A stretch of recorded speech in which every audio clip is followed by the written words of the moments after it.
ആശ്വാസം നേടാം. ഹൃത്തിനുള്ളിൽ ജീവൻ നൽകും വചനം, തിരുവചനം.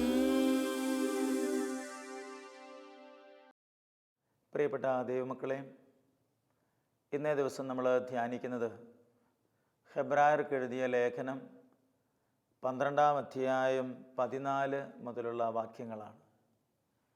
എല്ലാവരോടും സമാധാനത്തിൽ വർത്തിച്ച് വിശുദ്ധിക്ക് വേണ്ടി പരിശ്രമിക്കുവിൻ.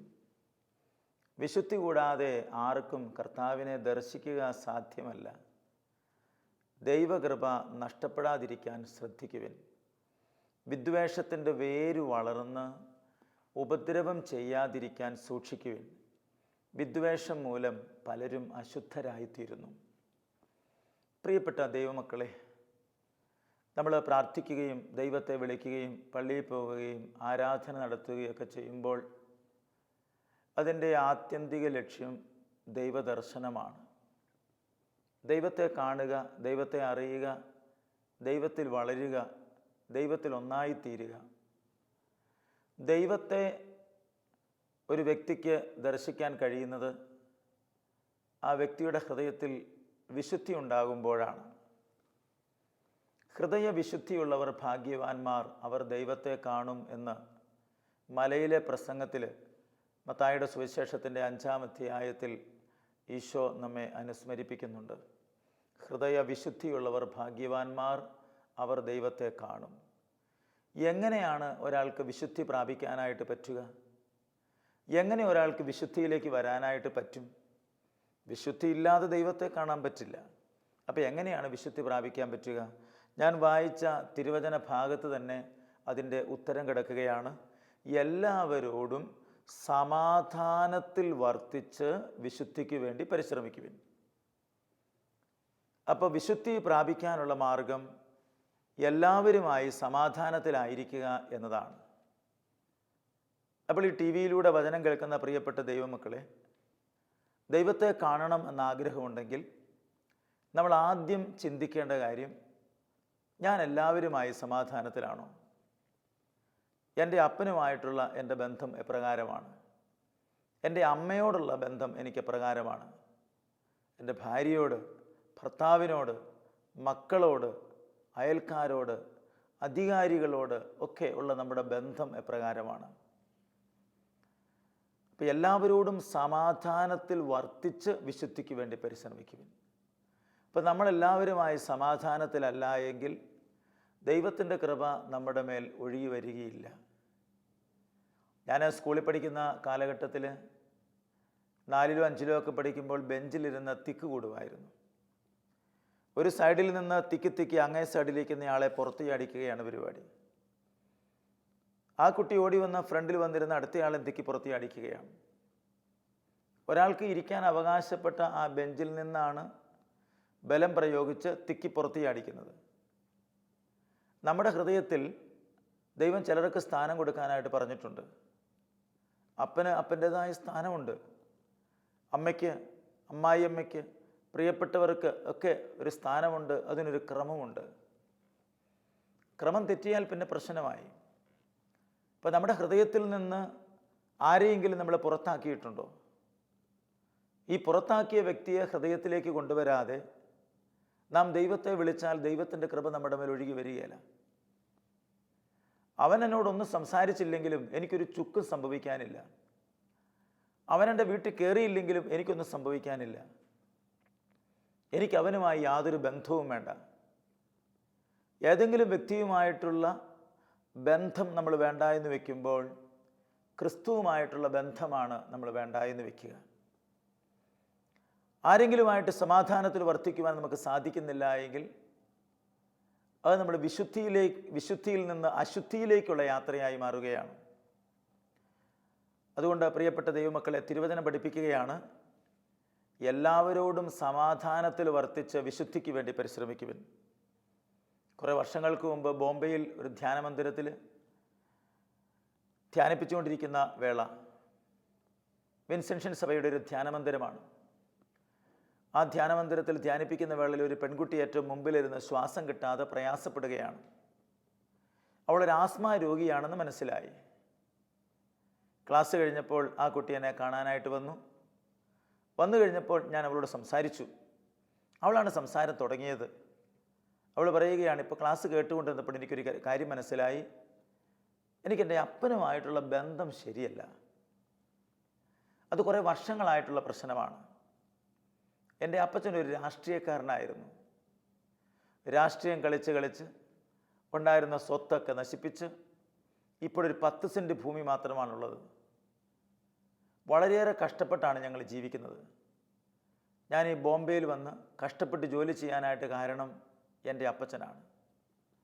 ഇങ്ങനൊരു അപ്പച്ചൻ ഇല്ലാതിരിക്കുന്നത് നല്ലതെന്ന് എനിക്ക് പലപ്പോഴും തോന്നിയിട്ടുണ്ട്. എനിക്ക് 13 വയസ്സ് പ്രായമുള്ളപ്പോൾ മുതൽ ഞാൻ അപ്പച്ചനെ അപ്പച്ചാന്ന് വിളിച്ചിട്ടില്ല. മറ്റു പല പേരുകളുമാണ് ഞാൻ വിളിക്കാറുള്ളത്. എനിക്കിഷ്ടമില്ല അപ്പനെ. പക്ഷേ ഈ ധ്യാനത്തിൽ പങ്കെടുത്തുകൊണ്ടിരുന്നപ്പോൾ എൻ്റെ മനസ്സിലൊരു തോന്നൽ, അപ്പനോടുള്ള ബന്ധം ശരിയല്ലല്ലോ. അപ്പൻ പലപ്പോഴും ഇപ്പോൾ എനിക്ക് കത്തെഴുതാറുണ്ട്. അപ്പനിപ്പോൾ കുറേ മാറ്റമൊക്കെ ആയിരിക്കുന്നു. എൻ്റെ മോളെ, എനിക്ക് നിന്നെ സ്നേഹിക്കാൻ പറ്റിയിട്ടില്ല, നിന്നെ ശ്രദ്ധിക്കാൻ പറ്റിയിട്ടില്ല, നീ എന്നോട് ക്ഷമിക്കണം. അപ്പൻ കരഞ്ഞൊക്കെ കത്തെഴുതുന്നുണ്ട്. എനിക്ക് അപ്പൻ്റെ കത്ത് വായിക്കുന്നത് പോലും ഇഷ്ടമല്ല. ഞാനൊരു കത്തിനും മറുപടി അയക്കാറുമില്ല. പക്ഷെ ഇന്നെനിക്ക് തോന്നുന്നു എൻ്റെ അപ്പനോട് ക്ഷമിക്കണമെന്നും അപ്പനൊരു കത്ത് അയക്കണമെന്നും. അങ്ങനെ ആ പെൺകുട്ടി ധ്യാനമന്ദിരത്തിൽ വെച്ച് ഒരു ഇല്ലൻ്റ് ഞാൻ കൊടുത്തതിൻ്റെ വെളിച്ചത്തിൽ അതിനകത്ത് അപ്പന് ഒരു കത്തെഴുതി. അനേക വർഷങ്ങളായി ആസ്മ രോഗം മൂലം പ്രയാസപ്പെടുന്ന പെൺകുട്ടി. അവൾ പറഞ്ഞത് ഈ രോഗം മാറാനായിട്ട് കണ്ണിൻ്റെ ഭാഗത്ത് വരെയും ഇഞ്ചക്ഷൻ എടുത്തിട്ടുണ്ടെന്നാണ് പറഞ്ഞത്. അത്രയും കഠിനമായ ചികിത്സകൾ നടത്തിയിട്ടുണ്ട്. ആയുർവേദവും അലോപ്പതിയും എല്ലാ മരുന്നുകളും മാറി മാറി കഴിച്ചു നോക്കിയിട്ടുണ്ട്.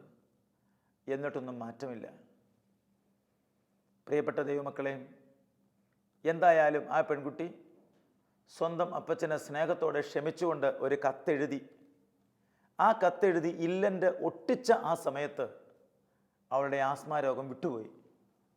ബോംബെ ധ്യാനമന്ദിരത്തിൽ നിന്ന് ഞാൻ കേരളത്തിലേക്ക് തിരിച്ചു പോരുന്നോടം വരെ എല്ലാ ഞായറാഴ്ചയും ആ പെൺകുട്ടി അവിടെ വന്ന് സാക്ഷ്യം പറയുമായിരുന്നു.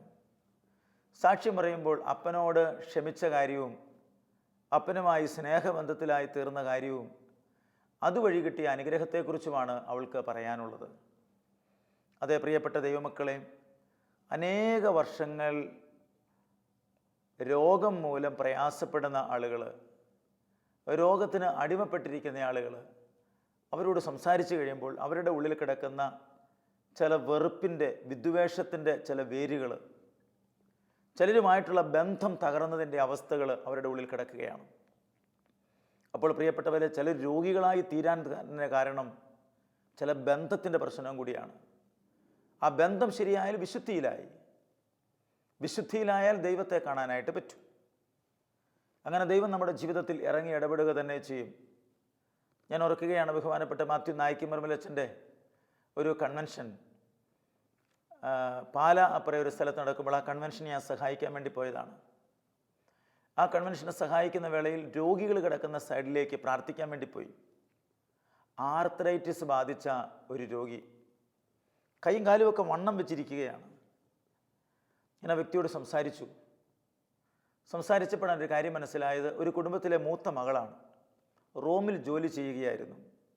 കിട്ടിയ പണമൊക്കെ വീട്ടിലേക്ക് അയച്ചു കൊടുത്തു. 2 അനിയത്തിമാരുണ്ടായിരുന്നു, ഒരു ആങ്ങളയുണ്ടായിരുന്നു. അവരെയൊക്കെ നല്ല രീതിയിൽ കെട്ടിച്ചു വിട്ടു. ആങ്ങളയ്ക്ക് ഒരു റബ്ബർ തോട്ടം മേടിച്ചു, ഒരു വീട് വെച്ചു. അങ്ങനെ സന്തോഷമായിട്ട് മുന്നോട്ട് പോകുന്ന അവസരത്തിൽ ഈ റോമിൽ ജോലി ചെയ്യുന്ന ഈ മൂത്ത മകളുടെ, അതായത് ഈ സഹോദരിയുടെ ഭർത്താവ് പെട്ടെന്ന് മരിക്കുകയാണ്. അവർക്ക് കുഞ്ഞുങ്ങളില്ലായിരുന്നു, കല്യാണം കഴിഞ്ഞിട്ട് വർഷങ്ങളേറെയായിരുന്നു. അങ്ങനെ ഈ സ്ത്രീ ഒറ്റപ്പെട്ട സാഹചര്യത്തിൽ ആങ്ങളയോട് ഒരു കാര്യം പറഞ്ഞു, നീ വീട് പണിയുമ്പോൾ എനിക്ക് വേണ്ടി ഒരു മുറി കൂടി പണിയണം. അങ്ങനെ ആങ്ങള മനോഹരമായൊരു വീട് പണിതു. അതിനൊരു മുറി ചേച്ചിക്ക് വേണ്ടി പണിതു. റോമിൽ നിന്ന് തിരിച്ച് നാട്ടിലെത്തിയ ആ സഹോദരി ആങ്ങളയോടൊപ്പം, നാത്തൂനോടൊപ്പം സന്തോഷമായി ജീവിച്ച് മുന്നോട്ട് പോവുകയാണ്. ഏതാനും മാസങ്ങൾ കഴിഞ്ഞുപോയി. ഒരു ദിവസം രാവിലെ എഴുന്നേറ്റപ്പോൾ ആങ്ങളയുടെ ഭാര്യയും കൂടെ സംസാരിക്കുകയാണ്. എനിക്കെല്ലാവർക്കും വെച്ച് വിളമ്പി കൊടുക്കാൻ നേരമില്ല. പെട്ടെന്ന് അവൾക്ക് കാര്യം മനസ്സിലായി, ഈ സഹോദരിക്ക് തന്നെക്കുറിച്ചാണല്ലോ നാത്തൂൻ പറയുന്നത്. പറ്റുന്നതുപോലെയൊക്കെ ഞാൻ സഹായിക്കുന്നുണ്ട്. ആങ്ങളയുടെ വാക്കുകൾ ഈ സഹോദരി ശ്രദ്ധിച്ചു. നീ അങ്ങനെ പറയാതെ എന്ന് ഭാര്യയോട് പറയുന്നുണ്ട്. നമ്മുടെ ഈ വീടും ഈ സ്ഥലവും ഒക്കെ എൻ്റെ ചേച്ചി കഷ്ടപ്പെട്ട് ഉണ്ടാക്കിയതാണ്. അപ്പോൾ ഈ ഭാര്യ പറയുകയാണ്, എനിക്കിങ്ങനെ ഒരു ഗതികേടാണല്ലോ വന്നത്. സ്വന്തമായി 5 സെൻറ്റ് സ്ഥലം പോലും ഇല്ലാത്ത ഒരാളെൻ്റെ ഭർത്താവായിപ്പോയല്ലോ. ഭർത്താവ് പറഞ്ഞു, ഇതെല്ലാം നമ്മുടെ പേരിൽ തന്നെ എഴുതി തന്നിരിക്കുന്നതാണ്, ഒന്നും ചേച്ചിയുടെ പേരിലില്ല. ആ ചേച്ചിനെ അംഗീകരിക്കുവാൻ ഈ സഹോദരിക്ക് കഴിയുന്നില്ല. ആങ്ങളെ പലതും പറഞ്ഞിട്ട് കാര്യമില്ല. ഈ റൂമിൽ കിടന്നുകൊണ്ട് ഈ സഹോദരി തൻ്റെ നാത്തൂൻ പറയുന്ന വാക്ക്, നാത്തൂൻ്റെ വാക്കുകൾ ആങ്ങളയോട് പറയുന്നത്, അവർ പരസ്പരമുള്ള തർക്കം, ആ സംസാരം, ഇതെല്ലാം കേട്ടുകൊണ്ടിരുന്നപ്പോൾ ഈ സ്ത്രീയുടെ ഉള്ളിൽ ഒരു ചിന്ത ഇങ്ങനെയുണ്ടായി, ഞാൻ ഇവർക്ക് വേണ്ടാത്തവളാണല്ലോ. ആ സഹോദരി ഒന്നും കൂടെ കിടന്ന് മയങ്ങിപ്പോയി. മയങ്ങി എഴുന്നേറ്റപ്പോൾ കൈയുടെ കുഴയ്ക്ക് വേദന, കാലിന് വേദന, സന്ധിബന്ധങ്ങളിലൊക്കെ ചെറിയ വേദന.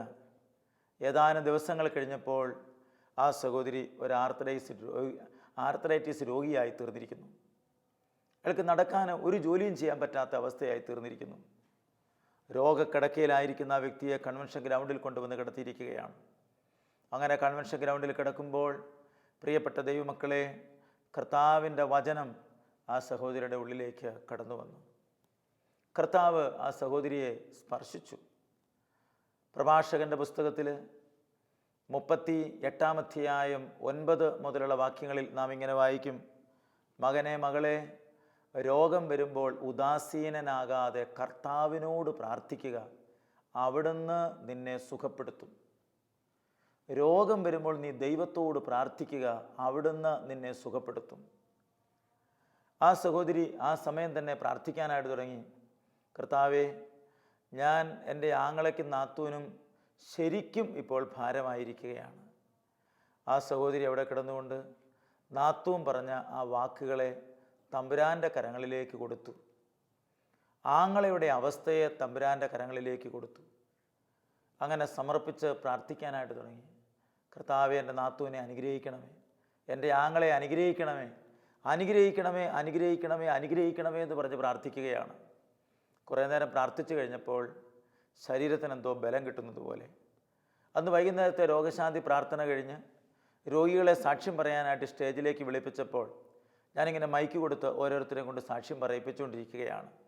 ഞാൻ നോക്കുമ്പോൾ പ്രിയപ്പെട്ട ദൈവമക്കളെ, ആ തളർന്നു കിടന്നിരുന്ന ആ സഹോദരി ഇപ്പോൾ എഴുന്നേറ്റ് സ്റ്റേജിൽ കയറി വന്നിരിക്കുകയാണ്. പൂർണ്ണ സൗഖ്യം നൽകി കർത്താവ് അനുഗ്രഹിച്ചിരിക്കുന്നു. നമ്മുടെ ദൈവം കരുണയുള്ള ദൈവമാണ്. കർത്താവിന് ആ സഹോദരിയുടെ ജീവിതത്തിൽ ഇറങ്ങി ഇടപെടണം എന്ന ആഗ്രഹമുണ്ടായിരുന്നു. പക്ഷേ ആ സഹോദരിക്ക് നാത്തൂനുമായിട്ടുള്ള ബന്ധം തകർന്നു കിടക്കുന്നു, ആങ്ങളെയുമായിട്ടുള്ള ബന്ധം തകർന്നു കിടക്കുന്നു. ദൈവമേ, എന്നോട് ഇങ്ങനെ ചെയ്തല്ലോ എന്ന് പറഞ്ഞപ്പോൾ ദൈവവുമായിട്ടുള്ള ബന്ധത്തിന് പ്രശ്നമായി തീർന്നിരിക്കുന്നു. തമ്പുരാൻ്റെ വചനം കേട്ട് കഴിഞ്ഞപ്പോൾ അവരോടെല്ലാം അങ്ങ് ക്ഷമിക്കുകയാണ്. തമ്പുരാൻ്റെ വചനം കേട്ട് കഴിഞ്ഞ് അവരോടെല്ലാം ക്ഷമിക്കാൻ തയ്യാറായപ്പോൾ ദൈവം ഒരത്ഭുതം പ്രവർത്തിക്കുകയാണ്. ഒറ്റ നിമിഷം കൊണ്ട് കർത്താവ് അത്ഭുതം പ്രവർത്തിക്കുന്നു. എത്രയോ വ്യക്തികളുടെ ജീവിതത്തിൽ ദൈവം അങ്ങനെ ഇറങ്ങി ഇടപെടുന്നു. എത്രയോ ആളുകൾ അങ്ങനെ രോഗികളായിത്തീരുന്നു. വേറൊരു സംഭവം ഞാൻ ഓർക്കുകയാണ്. എൻ്റെ ഒരു കൂട്ടുകാരി എന്നെ ഒരിക്കൽ ഫോൺ വിളിച്ചു. അവൾ ഫോൺ വിളിച്ചിട്ട് എന്നോട് പറഞ്ഞത്, എനിക്ക് ക്യാൻസറാണ്. അവൾ വാവിട്ട് കരയുകയാണ്. കരയരുത് എന്ന് ഞാൻ അവളോട് പറഞ്ഞു, പക്ഷേ അവൾ കരയുന്നു. ഞാൻ കൊട്ടാരക്കരയെടുത്തൊരു പള്ളിയിൽ ധ്യാനിപ്പിച്ചുകൊണ്ടിരിക്കുകയായിരുന്നു. ഞാൻ ആ പള്ളിയിലേക്ക് കയറി മധുബഹയിലെ മുട്ടുകുത്തി കരങ്ങളുയർത്തി ഇങ്ങനെ ഞാൻ പ്രാർത്ഥിച്ചു. ഒരു മലങ്കര പള്ളിയായിരുന്നത്. ആ പള്ളിയിൽ മുട്ടുകുത്തി ഞാൻ പ്രാർത്ഥിച്ച കർത്താവ്, എൻ്റെ കൂട്ടുകാരിയാണ് ഫോൺ വിളിച്ചത്, അവൾക്ക് ക്യാൻസറാണ്, നീ അവളെ സുഖപ്പെടുത്തണം. അങ്ങനെ പറഞ്ഞപ്പോൾ കർത്താവ് 3 കാര്യമാണ് എൻ്റെ ഉള്ളിൽ വളരെ ശക്തമായ പ്രേരണയായി നൽകിയത്.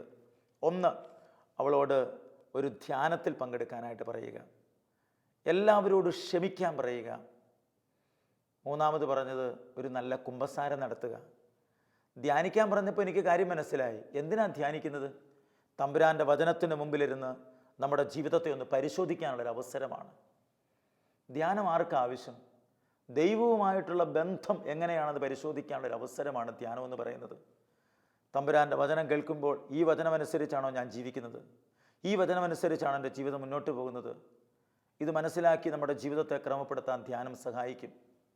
എല്ലാവരോടും ക്ഷമിക്കണം. ക്ഷമിക്കാതെ ദൈവത്തിൽ നിന്ന് യാതൊരു അനുഗ്രഹവും കിട്ടുകയില്ല.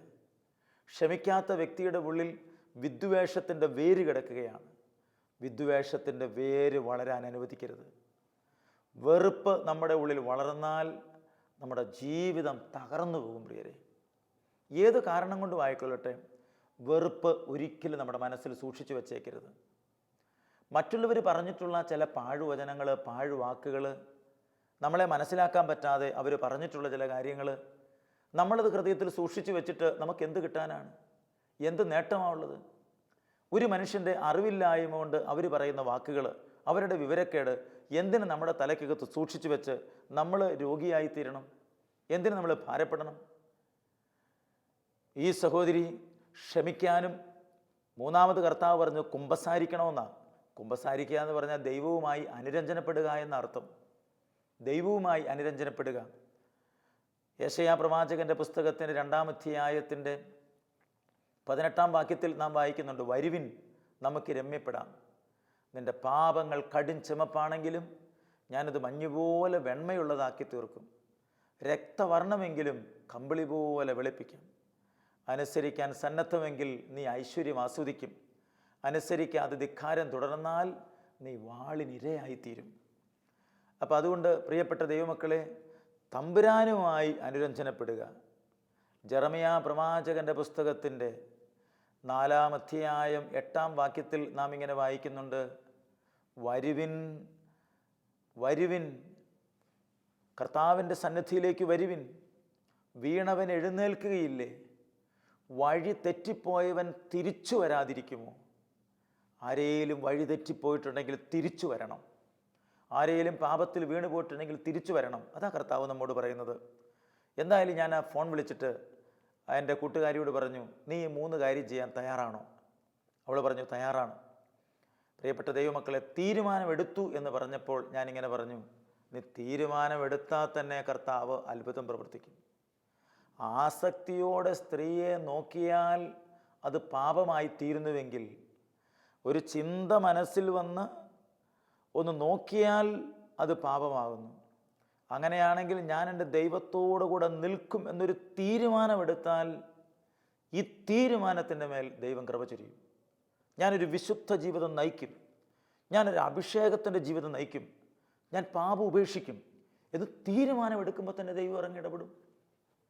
അപ്പോൾ ഈ പെൺകുട്ടി തീരുമാനമെടുത്തതുകൊണ്ട്, എൻ്റെ കൂട്ടുകാരി തീരുമാനമെടുത്തതുകൊണ്ട് ഞാനിങ്ങനെ പറഞ്ഞു, നീ ഡോക്ടറെ കണ്ടിട്ട് വന്നാൽ മതി ഇനി എന്നെ കാണാൻ. അങ്ങനെ ഡിവൈൻ ധ്യാന മന്ദിരത്തിലേക്ക് ധ്യാനിക്കാനായിട്ട് വരികയാണ്. പ്രിയപ്പെട്ട ദൈവമക്കളെ, ധ്യാനത്തിനെത്തി. അവിടെ കുമ്പസാരത്തിന് സഹായിക്കുന്ന 10 പ്രമാണത്തിൻ്റെ വിശുദ്ധീകരണം അടങ്ങിയ ഒരു ലിഫ്ലെറ്റ് ഉണ്ട്. അത് വായിച്ചു കഴിഞ്ഞപ്പോൾ അവൾ എന്നോട് പറയുക, ഇതിനകത്ത് ചെയ്യാത്ത പാപങ്ങളൊന്നും കാണുന്നില്ല, ഇത് മൊത്തമായിട്ടൊരു പാപമോചന ആശീർവാദം എനിക്ക് വാങ്ങിച്ചു തന്നാൽ മതിയെന്ന്. നന്നായിട്ട് ധ്യാനിച്ചു, നന്നായിട്ട് കുമ്പസാരിച്ചു. കുമ്പസാരിച്ചിട്ട് അവൾ 25 വർഷം കഴിഞ്ഞിരുന്നു കുമ്പസാരിച്ചിട്ട്. എന്തിയെ 25 വർഷം കുമ്പസാരിക്കാതിരുന്നത്? അവൾക്ക് അവളുടെ ആങ്ങളയോടായിരുന്നു വിരോധം. ഈ വെറുപ്പ് ഉള്ളിൽ കിടക്കുന്നത് കൊണ്ട് കുമ്പസാരം വേണ്ട എന്ന് വെച്ചിരിക്കുന്നു. ഓർത്തു നോക്കൂ പ്രിയരെ, സ്വന്തം ആങ്ങളയോടുള്ള വെറുപ്പ് മൂലം 25 വർഷം കൂദാശ ജീവിതത്തിൽ നിന്ന് വിട്ടു നിൽക്കുക എന്ന് പറഞ്ഞാൽ ഇതിനേക്കാൾ വേദനാജനകമായ കാര്യമുണ്ടോ? ആ നാളുകളിൽ അവൾ മരിച്ചു പോയിരുന്നുവെങ്കിൽ നരകത്തിൽ പോവില്ലായിരുന്നു. വെറുപ്പ് വെച്ചുകൊണ്ട് കിടന്നുറങ്ങിയാൽ ആ രാത്രി നമ്മൾ മരിച്ചു കഴിഞ്ഞാൽ നരകത്തിലേക്കല്ലേ നമ്മൾ പോകുന്നത്? അതുകൊണ്ട് പ്രിയപ്പെട്ട ദൈവമക്കളെ, ഈ വചനം കേൾക്കുന്ന ഓരോ വ്യക്തിയും ആരോടെങ്കിലും വെറുപ്പുണ്ടെങ്കിൽ, ആരോടെങ്കിലും വിദ്വേഷം ഉണ്ടെങ്കിൽ അവരോടൊക്കെ ക്ഷമിക്കണമേ. ഒരിക്കലും വെറുപ്പ് നമ്മുടെ ഹൃദയത്തിൽ സൂക്ഷിച്ചു വെച്ചേക്കരുത്. നമ്മൾ നമ്മുടെ ജീവിതത്തെ തകർത്ത് കളയും.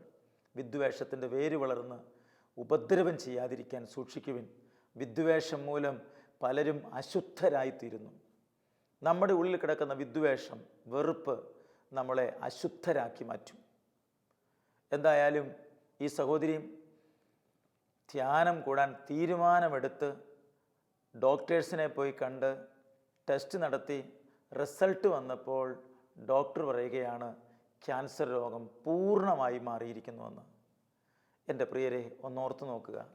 4 ഡോക്ടേഴ്സ് കണ്ട ക്യാൻസർ ആണെന്ന് പറഞ്ഞത്, ഒന്ന് ധ്യാനം കൂടാനും കുമ്പസാരിക്കാനും അതുപോലെ തന്നെ എല്ലാവരോടും ക്ഷമിക്കാനും തീരുമാനമെടുത്തപ്പോൾ തന്നെ ക്യാൻസർ രോഗം മാറിപ്പോകുന്നു. ഇന്ന് നാളുകളേറെ ആയിരിക്കുന്നു അവളുടെ ക്യാൻസർ പൂർണ്ണമായി സുഖപ്പെട്ട് അവൾ ദൈവത്തിന് വേണ്ടി നിലകൊള്ളുകയാണ്. അപ്പോൾ ഞാൻ പറഞ്ഞു വരുന്ന കാര്യം ഇതാണ്: വിദ്വേഷത്തിൻ്റെ വേര് വളർന്ന് ഉപദ്രവം ചെയ്യാതിരിക്കാൻ സൂക്ഷിക്കുവിൻ. വിദ്വേഷം മൂലം പലരും അശുദ്ധരായിത്തീരുന്നു. മറ്റൊരു സംഭവം ഞാൻ ഓർക്കുകയാണ്. മാള എന്ന സ്ഥലത്ത് ഒരു കൺവെൻഷൻ നടക്കുകയാണ്. ആ കൺവെൻഷൻ്റെ അവസരത്തിൽ ഞാനവിടെ ചെല്ലുകയാണ്. ആദ്യ ദിവസം പ്രസംഗം കഴിഞ്ഞ് പുറത്തേക്ക് ഇറങ്ങി വരുമ്പോൾ ഒരു സഹോദരി സംസാരിക്കാൻ വന്നിട്ട് എന്നോട് ഇങ്ങനെ പറഞ്ഞു: എനിക്ക് ക്യാൻസർ രോഗമാണ്, ഒന്ന് പ്രാർത്ഥിക്കണം. കണ്ണടച്ച് ഞാൻ പ്രാർത്ഥിച്ചുകൊണ്ടിരിക്കുമ്പോൾ ഒരു പേര് കർത്താവ് വെളിപ്പെടുത്തി തന്നു. ഈ പേര് ഞാൻ ആ സഹോദരിയോട് പറഞ്ഞു. നിങ്ങൾക്ക് വേണ്ടി പ്രാർത്ഥിക്കുമ്പോൾ ഒരു പേര് കർത്താവ് സന്ദേശമായിട്ട് തരുന്നുണ്ട്. ആ പേര് പറഞ്ഞു കഴിഞ്ഞപ്പോൾ ആ സഹോദരി എന്നോട് പറയുകയാണ്: ഓ, ദൈവത്തിനും ആ പേരറിയാമല്ലേ, അത് ഞാൻ ഇടിവെട്ടിപ്പോണമെന്നും കരിമൂർക്കം കൊത്തണമെന്നും എൻ്റെ ആഗ്രഹം. ഞാൻ തമാശ പോലെ ഇങ്ങനെ പറഞ്ഞു: ഏതെങ്കിലും ഒന്ന് പോരെ, ഒന്നെങ്കിൽ ഇടിവെട്ടുക അല്ലെങ്കിൽ കരിമൂർക്കം കൊത്തുക, എന്തായാലും മരണം ഉറപ്പല്ലേ. ഞാൻ ചോദിച്ചു: എന്താ ഇത്ര ദേഷ്യത്തിന് കാരണം? ദേഷ്യത്തിന് കാരണമോ, എൻ്റെ ജീവിതം നശിപ്പിച്ചത് ആ മനുഷ്യനാണ്. അതാരാ അത്? പ്രിയപ്പെട്ട ദൈവമക്കളെ, ഈ പെൺകുട്ടി എന്നോട് പറഞ്ഞ കാര്യം എന്താണ്? അവരുടെ വീടിൻ്റെ അടുത്ത് പ്രായമുള്ള ഒരു വല്യമ്മയുണ്ട്. ആ വല്യമ്മയുടെ കൂടെ ഒരു മകൻ താമസിക്കുന്നുണ്ട്. അവനൊരു ജോലിയുടെ കാര്യം ശരിയായി പോയി. അന്ന് വരാനായിട്ട് പറ്റിയില്ല. ആരെങ്കിലും ആ വല്യമ്മയ്ക്കൊന്ന് കൂട്ടുകിടക്കാൻ ചെല്ലണമെന്ന് പറഞ്ഞു. അങ്ങനെ കൂട്ടുകിടക്കാൻ വേണ്ടി ഇവൾ ആ വീട്ടിൽ ചെന്നു. ആ വീട്ടിൽ കൂട്ടുകിടന്ന് പിറ്റേ ദിവസം രാവിലെ വല്യമ്മയ്ക്ക് ഇത്തിരി ആഹാരമൊക്കെ ഉണ്ടാക്കി വെച്ച് സ്വന്തം വീട്ടിലേക്ക് പോരുകയാണ്. പോരുന്ന വഴിക്ക് ഇവരുടെ അയൽവക്കത്തെ വേറൊരാൾ: നീ എവിടെ പോയതാ? ഞാൻ ആ വല്യമ്മയ്ക്കൊന്ന് കൂട്ടുകിടക്കാൻ വേണ്ടി പോയതാ. നീ കൂട്ടുകിടക്കാൻ പോകാനൊക്കെ തുടങ്ങിയോ? പ്രിയപ്പെട്ട ദൈവമക്കളെ, ഇവളൊന്നും മനസ്സിലായില്ല. വീട്ടിൽ വന്ന് കുളിച്ച് ഡ്രസ്സ് മാറി കോളേജിൽ പോകാനായിട്ട് ഇറങ്ങിപ്പോകുമ്പോൾ ഒരു ചെറിയ ചായക്കട എവിടെയുണ്ട്. അവിടെ ഇരുന്ന് ചില ആളുകൾ ഈ പെൺകുട്ടിയെ കളിയാക്കി വിളിക്കുകയാണ്: എൻ്റെ വീട്ടിൽ കൂട്ടുകിടക്കാൻ വരുമോ, ഞങ്ങളുടെ വീട്ടിൽ കൂട്ടുകിടക്കാൻ വരുമോ. ഒരു പെൺകുട്ടിയോട് ചിലർ ഒരുമിച്ച് അങ്ങനെ സംസാരിച്ചാൽ അവൾ വിൽ പവർ ഇല്ലാത്തവളാണെങ്കിൽ ആ പ്രശ്നത്തെ എങ്ങനെ അവൾ കൈകാര്യം ചെയ്യും? അതല്ലെങ്കിൽ തമ്പുരാൻ്റെ വചനം ഉള്ളിൽ വേണം. ആരെങ്കിലും നമുക്കെതിരായിട്ടില്ലാത്തത് പറയുമ്പോൾ മത്തായി 5:11 ഈ വചനം നമ്മുടെ ഉള്ളിൽ വേണം. മറ്റുള്ളവർ നിങ്ങളെക്കുറിച്ചില്ലാത്തത് പറയുമ്പോൾ നിങ്ങൾ സന്തോഷിക്കുക, നിങ്ങൾ തുള്ളിച്ചാടുക. നിങ്ങൾക്ക് മുമ്പുള്ള പ്രവാചകന്മാരെയും അവരപ്രകാരം തന്നെ പീഡിപ്പിച്ചിട്ടുണ്ട്. ഇനി മനസ്സിൽ പോലും വിചാരിക്കാത്ത കാര്യം ആരെങ്കിലും എവിടെ ഇരുന്ന് എങ്കിലും പറയുന്നു എന്ന് കരുതുക. അപ്പോൾ ജെറമിയ 31:20 നമ്മുടെ മനസ്സിൽ വേണം. എഫ്രായിം, നീ എൻ്റെ വത്സലപുത്രൻ, എൻ്റെ ഓമനക്കുട്ടൻ. നിനക്ക് വിരോധമായി ആരെങ്കിലും എന്തെങ്കിലും പറയുമ്പോഴെല്ലാം നിന്നെക്കുറിച്ചുള്ള സ്മരണ എന്നിൽ ഉദിക്കുന്നു. ഒരു കാരണവുമില്ലാതെ മറ്റുള്ളവർ നമ്മളെ വെറുക്കുന്ന സന്ദർഭം ഉണ്ടായെന്ന് വരാം. അപ്പോൾ ഒരു വചനം നമ്മുടെ ഉള്ളിൽ വേണം. സങ്കീർത്തനം 69:4: കാരണം കൂടാതെ എന്നെ വെറുക്കുന്നവർ എൻ്റെ തലമുടി നാരിഴകളേക്കാൾ അധികമാണ്. എന്തായാലും പ്രിയപ്പെട്ട ദൈവമക്കളെ, ഈ പെൺകുട്ടിക്ക് ഈ വചനമൊന്നും ഉള്ളിലില്ലാതിരുന്നതുകൊണ്ട് അവൾ തിരിച്ച് മുറിക്കുള്ളിലായി. അവൾ ആ മുറിയിൽ നിന്ന് പിന്നെ പുറത്തിറങ്ങിയിട്ടില്ല. അവളൊന്ന് രോഗിയായി തീർന്നിരിക്കുന്നു. ഞാൻ അവളോട് പറഞ്ഞു: ഒരു പക്ഷേ നീ ക്ഷമിക്കാത്തത് കൊണ്ടായിരിക്കാം, ഈ വെറുപ്പ് സൂക്ഷിച്ചു വെച്ചത് കൊണ്ടായിരിക്കാം നീ ക്യാൻസർ രോഗിയായി മാറിയിരിക്കുന്നത്. നമുക്ക് തീർത്തു പറയാനായിട്ട് പറ്റുകയില്ലല്ലോ. എന്തായാലും പ്രിയപ്പെട്ട ദൈവമക്കളെ, ആ കൺവെൻഷൻ കഴിഞ്ഞപ്പോൾ പിറ്റത്തെ വർഷവും അവിടെ കൺവെൻഷൻ നടന്ന വേളയിൽ ഞാൻ അവിടെ ചെന്നു. അന്ന് പ്രസംഗം കഴിഞ്ഞ് ഇറങ്ങി വരുമ്പോൾ ഈ സഹോദരി ഓടി വന്നിരിക്കുകയാണ്. കണ്ടിട്ട് എനിക്ക് മനസ്സിലായൊന്നുമില്ല. പ്രൈസ് ദി ലോർഡ് എന്ന് പറഞ്ഞു. ഞാനും പ്രൈസ് ദി ലോർഡ് എന്നൊക്കെ പറഞ്ഞു. ധ്യാനം കൂടുന്നവർ പരസ്പരം പറയുന്നൊരു വാക്കാണ് പ്രൈസ് ദി ലോർഡ് എന്ന്, ദൈവത്തിന് സ്തുതിയെന്ന്. എന്തായാലും പ്രിയപ്പെട്ടവരെ, ആ സഹോദരി എന്നോട് സംസാരിച്ചപ്പോൾ ഞാൻ ചോദിച്ചു: നീ ആകപ്പാടെ മാറിയിരിക്കുന്നല്ലോ, നിൻ്റെ രോഗം എങ്ങനെയുണ്ട്? അത് പറയാൻ വേണ്ടിയാണ് ഞാൻ വന്നത്. എന്തായി? എല്ലാ ദിവസവും കാണുന്ന ക്രൂശിത രൂപം. കഴിഞ്ഞ വർഷം ധ്യാനം കഴിഞ്ഞ് ഞാൻ ആ ക്രൂശിത രൂപത്തിലേക്ക് നോക്കി. എൻ്റെ മുറിയിലുള്ള ക്രൂശിത രൂപമാണ്. ആ ക്രൂശിത രൂപത്തിലേക്ക് നോക്കിയിട്ട് ഞാൻ ഇങ്ങനെ പറഞ്ഞു: കർത്താവേ, അയാളോട് ക്ഷമിക്കണമേ, ക്ഷമിക്കണമേ. ആ പെൺകുട്ടി ക്ഷമിച്ച് പ്രാർത്ഥിച്ചു. രാത്രിയേറെ കരഞ്ഞു.